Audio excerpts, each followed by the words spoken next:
Hi, welcome to my latest vlog. Today we're going to head to Philadelphia, or Philly as we call it here in the United States, city of brotherly love in the great state of Pennsylvania. Later on I'm going to talk about the Virginia State Fair, which I visited last weekend.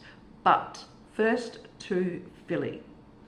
So Philadelphia's a 2-hour train ride from Washington, so my friend Kira and I decided to do a day trip there. Dirt cheap on Amtrak, about $25 I think. Comfortable train, off we went. Headed out about 8 o'clock in the morning. So Philadelphia is one of these places that is really old. Oh, old is a relative thing. Anyway, 1700s. It was a capital, and we knew that there was just going to be some great things that we wanted to see there. So there's very much a big mix of old and new. And I mean, we were never going to see everything in a day, so we picked just a few things that we wanted to see to tide us over. And then we always knew, 2 hours away, you can always go back. So that's what we decided. We knew that what we wanted to see was Independence Hall, the Liberty Bell, have a Philly cheesesteak, and check out whatever else we sort of saw. So we sort of both got away and went, oh, we'd sort of like to see this and this. I wasn't too fast. Kira had a few museums that she wanted to see, so we just picked one and headed off to that. But Independence Hall was our first stop. So Independence Hall is a huge building. It's been around a while, and it's free to get in, but you do have to pay a $1 reservation fee, because it's run by the parks, the US Parks Service. It's a very popular place, probably the most popular place to visit in Philadelphia. So you always have to make sure you book. So we booked and got there just before 11 for our booking. I think we ended up on the tram in Philly. So we got a train and then got a tram, which was their sort of underground service. So that was good. I mean, we just had to go in a straight line, so that was easy. The public transport over here is really not that expensive. I think it's $2 a ride. So anyway, off we got to Independence Hall. Now it's a huge building. I tried to take a lot of photos of the outside of it and the part that was that it's in, or the part that they've built around it. We didn't see all of the building. There was really only 2 rooms that you were there to see, and the first one was the Supreme Court room. So we took a few shots of that. They were happy to tell us that the building itself and the walls and architraves or whatever are all quite original. The furniture is more period, so they can't say for sure that that piece of furniture was in the room at that time, but it's of that era, so it was okay. I think the funny thing with the Supreme Court is that they had the flag above, or a painting of their coat of arms. Now the bird at the top is supposed to be a bald eagle. I've got a close up. It looks like something I would have done.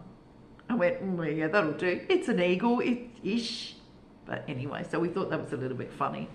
But really, that was just a precursor. The main showstopper of the Independence Hall was the room where it happened. This is where the Declaration of Independence was debated and then signed, and then later on the Constitution was signed and debated as well. So really happy to see that and know what it was that happened in that room. And it was a rather nondescript room. Chairs and tables, I suppose, that's of that time. It was 1700s or whatever. There is one chair in here that was definitely there, and that was where George Washington sat.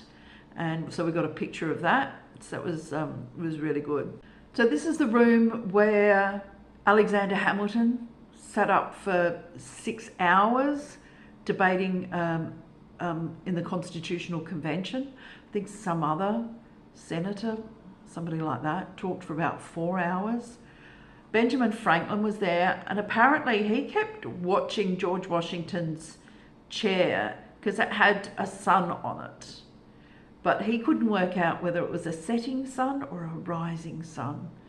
I mean, it sounds like the guy was bored as, and so he's just, trying to do whatever to get through, I don't know, 6 hours of Alexander Hamilton. I don't know if I'd have been able to put up with that.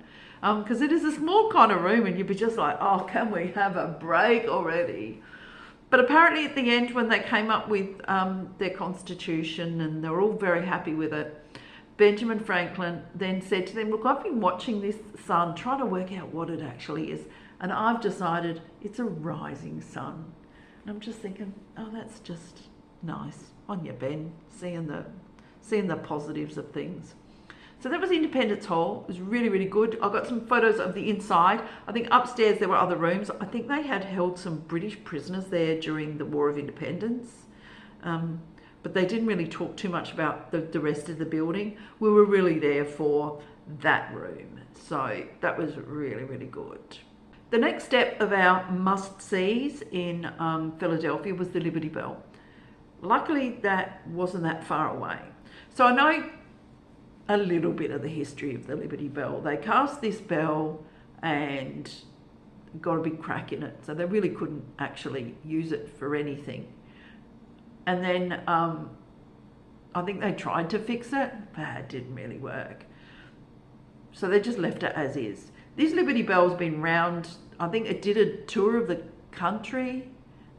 It's certainly been in a few different places, and now it's sort of situated just across the road from Independence Hall. So I tried to get a shot with the bell and Independence Hall. The light wasn't the best, but at least I got a close-up of the bell. And there was a lot of history about it and the symbolism. It was pretty much whenever anyone wanted to try and gain some kind of, some kind of support for their cause, they would attach themselves to that Liberty Bell. Not physically, but they would start to go, the Liberty Bell, this is what we're fighting for. So the suffragette movement used it to say, this liberty, that's what we need. I know that the race equality in the 60s used it, and then women's libs again in the 70s. A lot of people then used it politically to try and further their cause. And it is sort of seen as a symbolism of freedom. It was a big bell, and we saw it. I was happy that there was a big long lineup, and I thought, oh, okay, well, we determined that we wanted to see it, so we were both happy to just go, well, however long it takes, we're going to see the Liberty Bell. But it really wasn't that long. I reckon we got in the line, and it was only about 10 minutes, and then we were in through having a bit of a look. So I was happy to see Liberty Bell. So they were the two things we definitely wanted to see when we got to Philly, and we got them out the way just in time for lunch. So the cuisine that Philadelphia is known for is the Philly cheesesteak. Now you can get Philly style cheesesteaks pretty much everywhere in the United States, and there's a few places here in Washington that tout that they've got, the best Philly cheesesteaks outside of Philly. But if you're gonna have a cheesesteak, don't bother going anywhere else. You go straight to Philadelphia and you go have one there. So Kira had found two potential places, Gino's and Pat's, and they were in the Italian market area, so we headed down that way. There was a bit of a walk, about a 20-minute walk, and I am happy that I had Kira with me because it's South Philly. It's not I wouldn't say I felt unsafe. I think because I was with Kira, we felt pretty good, but had I been by myself, I might have went, I don't need a Philly cheesesteak that bad. But we had it under our Italian market, and I really liked it. It was a bustling kind of place with, so it's a suburb. It's not actually a market, but they have market stalls and things on the side of the road, and lots of coffee places and gelato and cannolis. So we headed to Gino's because Gino's was the original, the OG Philly cheesesteak. Now, a Philly cheesesteak is a bun, sweet bun, white, and then they've put some steak, some thinly sliced steak in there with some onions, cooked onions, and cheese, and that's it. And then you can put sauce, mustard, whatever that you want on there. So we ordered one and thought we'd share it because we weren't too sure whether we're going to like these. I know that I'm not a big fan of onions, but we thought let's give it, we'll eat half, and if we think it's the best thing since sliced bread, we'll go back and get some more. We also knew that we were going to do other kind of things that would involve food, so we wanted to sort of not fill up on the first thing we ate. So we sat down with our Philly cheesesteak. I've taken a photo of it. It doesn't look appetizing. The onions, I would have done them a lot more. They were not cooked, I thought. And it was cheese out of a can. Cheese whiz, they call it. I was not a fan. Neither was Kira. We tried it. Yeah, whatever. But we've been to Geno's. I think what I liked about Geno's is that their walls were plastered with all these badges from police and first responders, ambos, fireys, that kind of thing. And it was a huge wall that went around the entire building. And they've been in business since about the 60s, I think. So, so certainly I figured the first responders get a good deal when they go to Geno's. But we went, we had a Philly cheesesteak. Do I need another one? No. I mean, were they the best? I would think if you use decent onions, like proper cooked onions, and decent cheese, and an unsweetened roll, you've probably got yourself a decent cheesesteak. But, who am I to say that's not the best? Because that was the only cheesesteak I've had. So technically, it was the best Philly cheesesteak I've ever had in my life. And if I never have another one, it's the only one I've ever had, but it doesn't matter. It was the best I've ever had in my life. So after our cheesesteak, we were heading to a place called the Reading Terminal Market. I don't know if it's Reading or Reading. I'm going to call it Reading, and if I'm wrong, c'est la vie. So headed to the Reading Terminal Market, and on the way we did stop. We were still in the Italian market, and we stopped and got a cannoli because, hey, it's cannoli. So again, we went halves because we're expecting to do a lot of eating here in Philly. And the cannoli was so nice. I can't remember the flavour I got, but it was good, decent, crispy and thick cannoli shell. And with some they had heaps of fillings to choose from. Maybe we got cookies and cream, I don't know. But it was tasty as. Then we headed down and got on a bus and went back up to where we'd come from, to the Reading Market.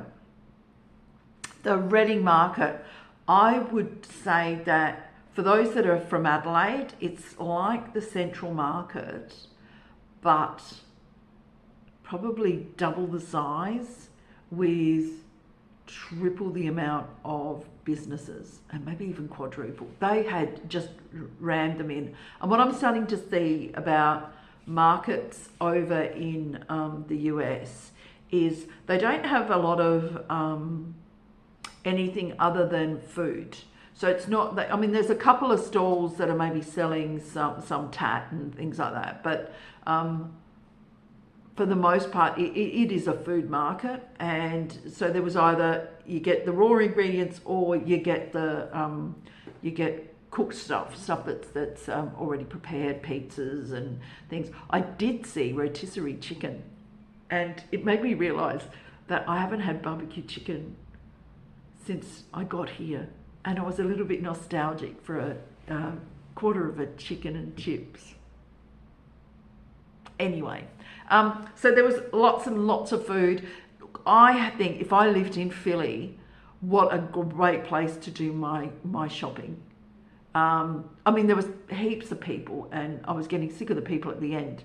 But oh my God, it was just so good, and the prices were really, really good. But then Washington's very expensive, and I'm starting to realise when I go other places and see the prices of stuff that we're getting ripped off in DC. Unfortunately, we didn't want to get too much fresh food because we still had to then walk around for the rest of the day and then take a 2-hour train ride back to Washington. So unfortunately, we didn't get anything except for the stuff that we ate. I got an ice cream and I got some cookies from 4th Street cookies, which are apparently famous. They do that a lot. The signs will say, oh, the famous blah. And I just think, well, if I haven't heard of you, you're not that famous. But I am from the sticks of backwaters of Adelaide, so, you know, I'm no judge, really. After that, I'd seen everything. I had sort of identified that I wanted to see in Philly, and everything else was going to be a bonus. Kira had found a few museums that she wanted to see, and she picked the Franklin Institute. So this is a science and research facility. It was opened about 1820s and dedicated to Benjamin Franklin. So it had a lovely big statue of him, very much like the one that they have in the National History Museum, where they've got Charles Darwin sort of sat on this big marble statue. So in we went. This is a massive interactive kind of a place. It was really, really good. And for kids, it is just be brilliant. If I was a kid, I would have loved going there every year if I lived in Philly. So there was lots of different things to do, mind games, mazes. Oh, I know the difference between a maze and a labyrinth. There were some things just to look at. So we got to see a 1911 model of one of the Wright brothers' planes. So that was good. We saw a bomber that we could get into. I didn't want to get into it because it looked a bit precarious because it was just sort of hanging from the ceiling. But really good fun. We had a really good time in there. What they also had was a planetarium. I'd spotted a planetarium in the Air and Space Museum here in Washington, and it had gone, and I'm a lover of planetariums now. So Lupita Nyong'o was giving us a lovely story, and was all about space and things like that. So I went in there, and that was so good. So the Franklin Institute, they were doing all kinds of things. They did have a dissecting. They were going to dissect a cow's heart for us. We decided not to do that. I think because, you know, the heart's a bit of a 4 chambers. There you go. Plug in, plug out. So, but it was really good. They even had a bit of a jazz band halfway through our visit. We could hear them going. So it was a really great place. I think by that stage, it is getting a bit late, and we're starting to get a little bit tired because it's been a long day. We'd been up early. As we tromped through back towards the station, we saw the Love statue installation. Now, we hadn't actually planned to go and see that. It wasn't something, you know, it wasn't on my list of things to go and see, but we managed to trip over it as we were walking. Well, not trip, literally. We managed to come across it as we were walking back to the train station. So we've got a couple of shots of that. And then later on, there's one, Amor, which I thought, oh, that's good for the people that don't speak English. I don't know what language it is. I'll have to find out. Amor. It could be Italian, French, Spanish. Anyway, so as we're walking around, you get to see some lovely buildings and things like that I've just clicked away at. GPS was telling us to go one particular way to go back to the train station, but there was a sign up on the road on a street light that went, okay, this way to the train station. I'm thinking, but that looks the wrong way. But Philly should know better than the GPS. I mean, if Philly's put a sign up there, Philly knows its own city. So we went, okay, we'll go there. And we had to go across the river. I don't know what the river is. Let's call it the Philadelphia River until I find out down the bottom and put it there. And as we were walking across, I noticed that the bridge that GPS wanted to take us on was beautiful. What a lovely bridge. But the one we were on wasn't that good. But I got a few shots of the river, the bridge, a bit of the background, the train station. I mean, our GPS was right, the way it was taking us. But I'm so glad we sort of went the Philly way, because Philly must have known we'd want to take a photo of that bridge. So Philly did know better. So anyway, up we went over the bridge and then backtracked went back around to the train station. I think the entire day we'd done over 20,000 steps. So we were happy to just sit for a while on the train. Our train did get delayed. That's the first time Amtrak has delayed our train. And I think there was a problem with the line up further because it was coming from Boston down through New York. So this is the same train that I've taken up to New York. It's gone through Philly. So there was a bit of a problem. We managed to get on another train, and I think we ended up being not that much later, but it was a little bit of we just want to get home now. And we've still got 2 hours to go. We did find in the vending machines in the train station, they had cake, like pieces of cake in a container and everything, but they were a bit expensive, so I didn't bother. And I think they also had, I can't remember what else they had something else,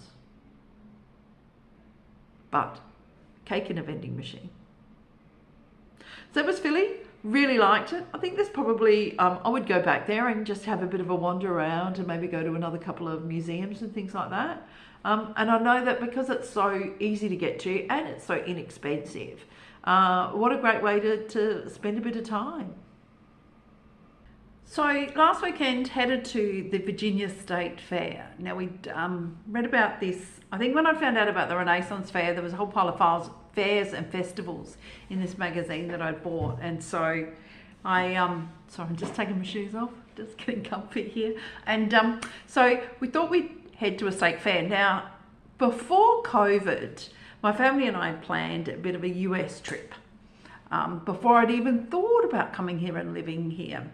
And one of the things that we worked out, that we were going to go to Dallas and have a look around there, and I found out that the Texas State Fair was on in Dallas at that time that we were going to be there back in 2020.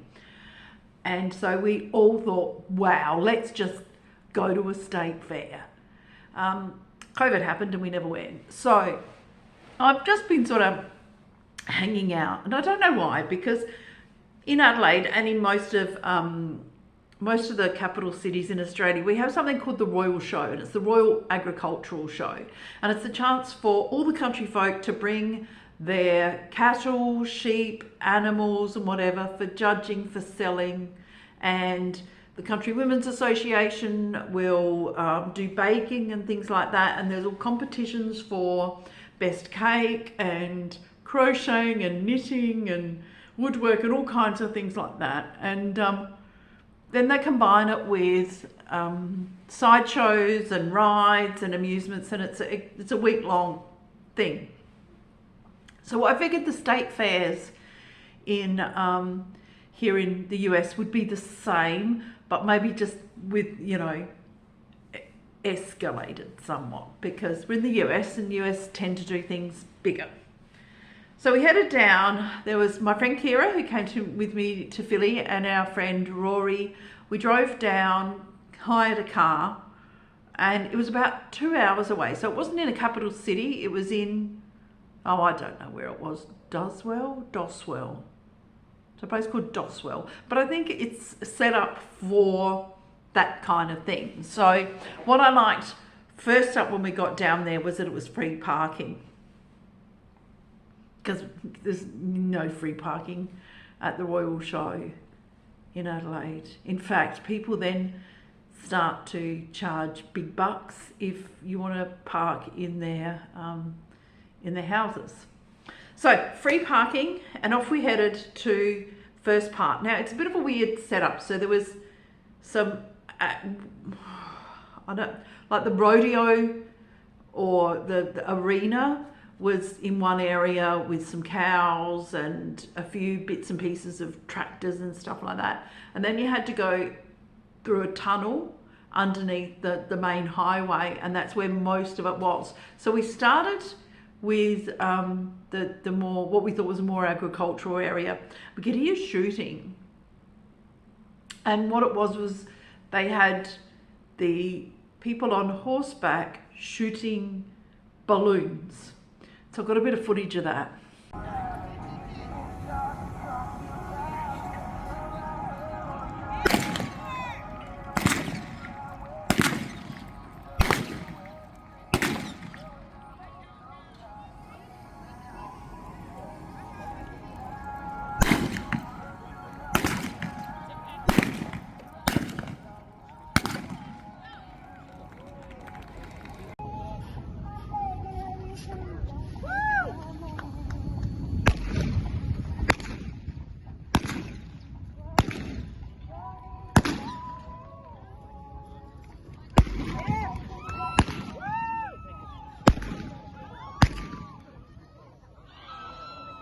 So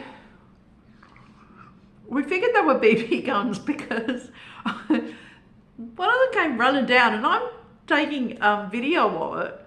I'm thinking, they ain't gonna aim at me. So yeah, it mustn't have been like a BB gun or something like that. They were very, very good. We did then see a guy, and he came lightning fast out of there, and we went, wow, that's pretty good. But apparently he was heading off to the big smoke to represent the state. So he was very, very good. So we had a look around at that. We're starting to see things like little stalls with cowboy boots and cowboy hats. I didn't end up buying a cowboy hat. I would want to do, and I did like the idea that we all just go home with a cowboy hat, but it never happened because there weren't any nice looking ones there. So we're starting to see the food. I'll talk about the food later, but we thought we'd head under the tunnel to the rest of the fair. So they're really big on the agricultural side of things and making sure that they're educating people on all of that kind of stuff. So they had a lot of different agricultural areas and bodies and things like that, giving out information and stuff. I got a pen from the US Department of Agriculture. I always like getting a good pen. And then there was the peanut people, and they were giving out some good recipes. Okay, can you read that? Hot honey air fried peanuts and some Thai salad type stuff. So yes, so that was really, really good. I got this from, who's this from? The Ashland Feed Store. And I don't know what that is. I mean, it doesn't go all the way around my head. That could be because I've got a big head and that's what it is. Or is it I have no idea what this thing is. If anyone knows, feel free to let me know. I have no idea, but I got one. And we had a lovely big bag, Friends of the Farm. Can you see it? Yeah, Friend of the Farm. So that was good, because then once I worked out that there could be freebies on offer, I needed a bag to carry it all. What we also did was we found out about the spotted lanternfly, and we had to stop them and squish them. And they were giving away prizes on a wheel, so you spun the wheel, and they were going to give fly swatter to me, but they'd run out. So then they gave me this t-shirt, and it says, "Stop Spotted Lanternfly," and then on the back is a picture of it. So this is an introduced species, not introduced, come over from China or Asia or something like that, and it's decimating the crops. And so when you see one, you're supposed to just kill it. Well, I just happened to be out on my balcony about half an hour ago, and I spotted this beetle-looking thing. I went, I think that's the bug I'm supposed to kill. So I got out my t-shirt, and I'm having a look, going, is it? And I sent it to Kira, going, is this the thing we're supposed to be killing? It was yes. So I had to go and kill it. Poor little bug. But it's a pest. So I would do the same if it was fruit fly in South Australia.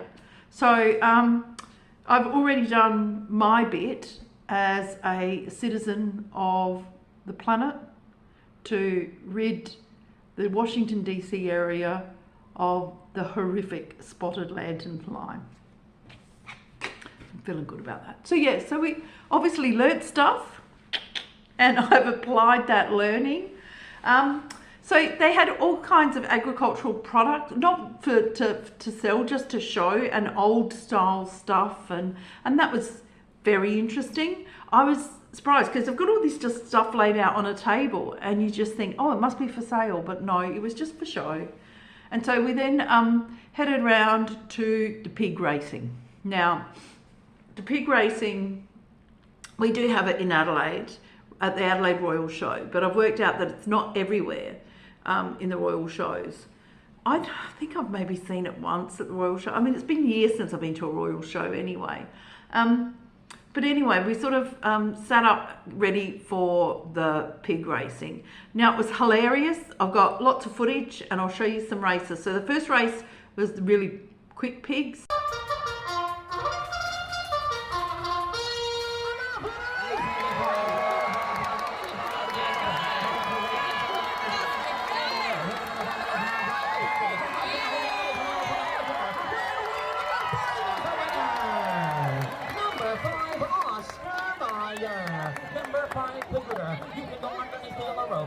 I don't know if I've got the second race.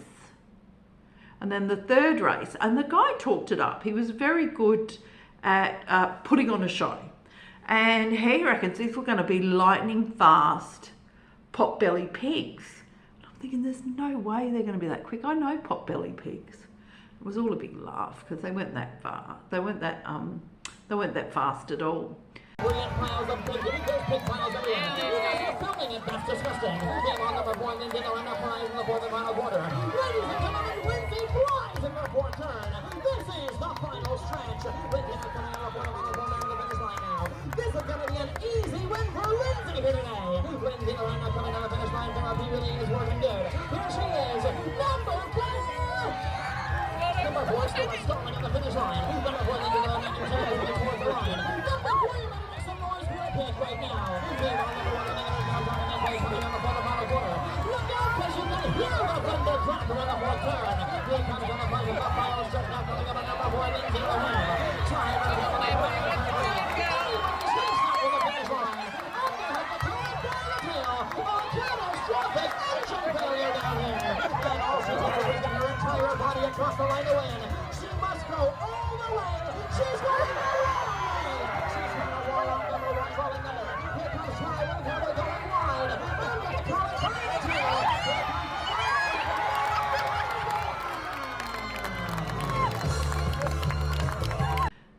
It was a lot of fun. The only problem I had is the language. So I know that we have slang in Australia and they have slang over in the US. And sometimes they're the same thing, a lot of times they're not. So over in the United States, they root for their team. R-O-O-T, root. And that's great. Root, root, root for your team. In Australia, root means to have sex with. And so we tend to not use the word root because it's rude. So here we are at the pig racing, and for each race 5 pigs will race, and there's a prize at the end for whoever comes first. So what they have to do is they have to find 5 people that represent each of the pigs, and if their pig wins, they get the prize. Now what they were doing is they were picking out kids, which is lovely, you know, because then, and he was like, make some noise and go hog wild if you want to be, if you want to have a pig. And so, you know, he was doing really well, except they were calling them pig rooters. And he said that the first time, we need pig rooters, and then he kept saying it. And look, Kira's a little bit more mature than me, and obviously was just letting it go. I couldn't, and I'm laughing. I'm going, these little kids, and they're calling them pig rooters. And Rory, our friend who's from the UK, I had to explain it to him and say, this is so wrong. This is so wrong. And it's not like once this guy said, you know, we need pig rooters. It was like every race. So there was 3 races, need more pig rooters. Right, who's going to be the pig rooter for number 1? Pig rooter, pig rooter. Oh my God. And it never lost its impact. And I just thought, they're little kids, don't call them pig rooters. So that was the only bad thing I can see about the pig racing. It was a lot of fun, and you could actually bet on one of the pigs if you wanted to. And they gave them all cute names, like, you know, oh, I don't know, something. There was one of them was Ham, Lindsay Lohan, and things like that. So it was a lot of fun, but yeah, just calling these kids pig rooters, just, it went against the grain for me. So in the Royal Show, we have a lot of animals. So we'll have the sheep, and we'll have the cattle and all that kind of things. But we don't have a lot of poultry. I know that we probably really do have some pigeons.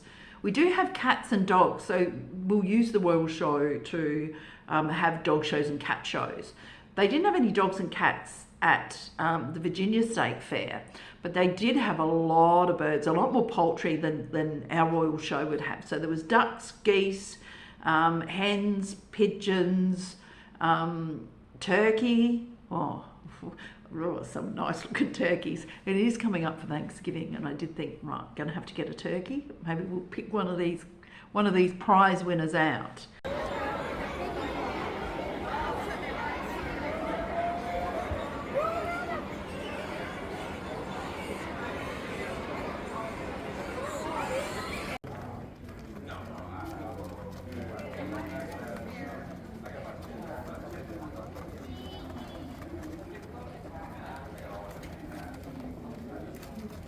It looks like he's trying to get a jumper on or off. I don't know what he's doing. So that was good to see, and some of the pigeons were very pretty pigeons as well. And just to hark back to the pig rooter, where I was aghast and a little bit giggly as well, there are some funny named bird breeds, because there was, well, in the pigeon area there was an old cock. And so they would be judging it whether it was an old cock or not. And of course I'm giggling, Rory's giggling, because we're very immature. Then he spotted one of the breeds called an old style muff tumbler. Well, that was it. We just lost it. And so Kira had to get us out of there because we were embarrassingly just sniggering away like a bunch of teenagers. But it was nice to see some of these poultry that I don't normally see. And we headed then out to the reason why we definitely wanted to go to this particular state fair is because we knew that the day before they were weighing the giant vegetables. So whilst we will have vegetables and we'll have a show on to go, okay, what's the best vegetable? This was massive. So these are huge pumpkins. I know I've taken photos and it's hard to tell what they are, how big they actually are, but then I got a couple with the actual weight on them, and it was pumpkins, squashes, watermelons.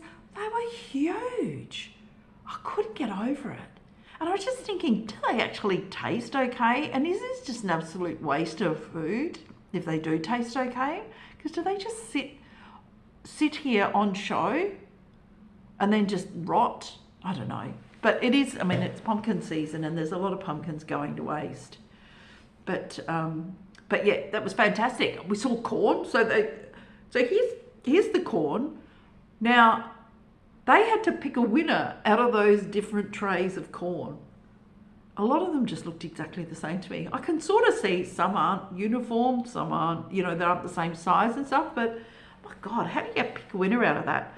Funniest thing I did see though, so that tray there of all that display of all the displays of corn, I did see some kid just go up, take one, and then start hoeing into the corn, and his mum had to grab it off and go, no, that's not for eating, and put it back.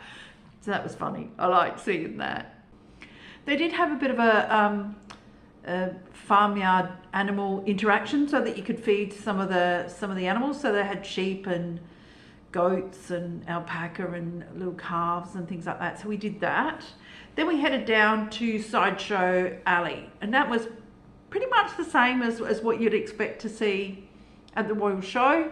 They had some rides, they had some that normal type of thing where you try and knock things off, and I call it Sideshow Alley. I don't know what they call it here. They had some rides, and the rides were expecting bigger rides. I mean, they had like a gravitron, a mini roller coaster. They had one of those things that lifts you up and then drops you down. A mini pirate ship, but nothing really. I was expecting a bit more, a few more rides, considering when we were driving down, I'd seen this massive roller coaster, like the kind you see when you think massive big roller coasters. And I went, oh, is that where we're going? And it was, no, that's called the King's Dominion or something like that. So it's a massive theme park. So it was about 5 minutes away. And I guess, they probably didn't want to compete. The other thing is, though, that it was $22 and you could have unlimited rides for a certain amount of period or something like that. I don't know. And so that could be that they didn't have the big rides. Or, because, I mean, that's fairly cheap. It's certainly a hell of a lot cheaper than what you get back in Australia. So we did... I did do a Sideshow Alley thing, and we sort of had a bit of a look around, and then we went to a massive big pavilion, that'd be it, and that's where there was some things to be bought. So local vendors were selling stuff. There was a few more government agencies, so things like the national parks or the state parks, and they were giving some good information out. There were the local police, and apparently I can become a copper in the United States if I want to. I would have said I was too old, too unfit, and too bad with a gun. But hey, it doesn't stop me from being a police officer, apparently. So that's something to consider if I wanted to stay here. Anyway, what else was in that pavilion were then what I call the judging of things. So they had the cakes, the quilts, woodworky type stuff, all of the different kind of things that I associate with Country Women's Association. I don't know if they have a Country Women's Association equivalent here. I know it's a Women's Institute in the UK. But that was lovely. I also, though, liked the table settings. So I don't think I've seen those over in Australia, but they do remind me of Lisa Simpson and when she did one on The Simpsons, where she did this lovely, music type table setting. I thought it was really good and had tuning forks. I did think she should have won that, but anyway, that wasn't the plot. The plot was to then turn Homer into Pie Man, but I loved seeing these table settings, and there was prizes for those as well. So that was really, really good. I really enjoyed that. Lots of different kind of prizes and stuff for some very, very skilled and artistic people. So all in all, we had a great day at the fair. So it was 2 hours. I don't think we thought it was that far. Google, I think, was telling us maybe an hour and 15 minutes. So, I don't know if I go back again. I might go to, maybe if there was a state that had a bigger state fair, but I think I've seen it. It wasn't too dissimilar from the Royal Show. The only thing it didn't have was show bags, and so I had to explain to people here what show bags actually were. Surprised they haven't got into that, because, that's a big money spinner, I think, back home for the show people. But it was a state fair. We had a great time. It was a lovely day out. The weather was fantastic. We got to see some cowboys on their horses, got to see some farmyard animals, some very large pumpkin and watermelon. Oh, and we ate. Oh, I haven't told you about the food. I mean, well, really, it's fairground food. So there was corn dogs, there was waffle fries, there was cotton candy, very floss. There was funnel cakes and elephant ears, which elephant ears is just like this pastry kind of thing that they've deep fried and then covered in sugar. It was bloody beautiful. Caramel apples, toffee apples.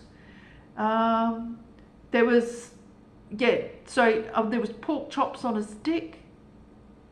There was lots of it. Certainly you were tripping over food trucks. There was food everywhere. And so we did enjoy ourselves with the food. Not overly much. I think we were very restrained, considering I was expecting to just be asleep on the way home in some kind of food coma from all of the deep fried crap I would have eaten, but it wasn't too bad. So that was our state fair experience, and it was good fun.